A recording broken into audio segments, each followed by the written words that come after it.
The springtime of the year is probably one of my favorite times of year to fish. Obviously, living in Florida, I like warm weather and nice weather. But spring, that's when you're going to catch the most bass, in my opinion. That and fall. Fall time frame's really good when those fish are up shallow feeding. But the springtime is so much fun. That's when those big fish really move to the banks. That's when they move up to spawn. That's when that whole life cycle starts. And everything's kind of popping out. The crayfish get moving around. The shad start spawning. The bass are spawning. I mean, there's just so many things going on. And I want to give you some really quick and easy tips next time you're out fishing in the spring.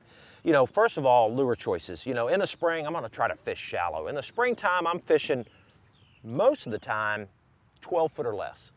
You know, that's the time of the year. I'm not getting way out deep. I'm not trying to fish 25, 30 feet deep with drop shots and all those different things. I'm trying to fish basically shoreline cover, docks, back of pockets, rocky shorelines, shallow type fishing. Again, 12 foot or less. And with that, you know, you gotta have some certain lure choices. Now here's kind of my routine springtime fishing. I start off the mornings a lot of times with topwater lures. Topwater lures like a buzz bait. A buzz bait is deadly in the mornings. Or a big walking bait, a big topwater, a big pop-ar, big prop bait, some type of topwater lure in the spring in the morning is awesome.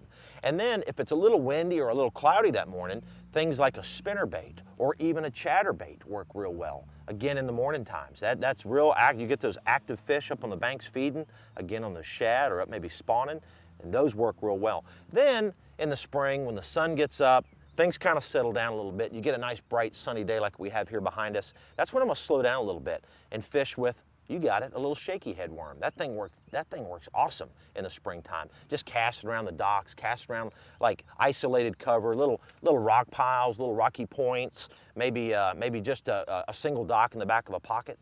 Shaky head works great. Or getting up shallow and flipping around the shoreline cover like the thicker bushes and things like that. Because again, in the springtime, these fish are up shallow, they're getting ready to spawn, or they are spawning, or they're getting ready to come off the beds. Springtime, those fish are shallow. So don't worry about fishing with your big deep diving crankbaits in the springtime. Stay 12 foot or less and you'll catch a lot of fish. But here's the key, when you're fishing square bill crankbaits, unlike deep diving crankbaits, you want to fish heavier line. 15-pound test would be about the lightest I like to throw, up to 20 like we're throwing here today.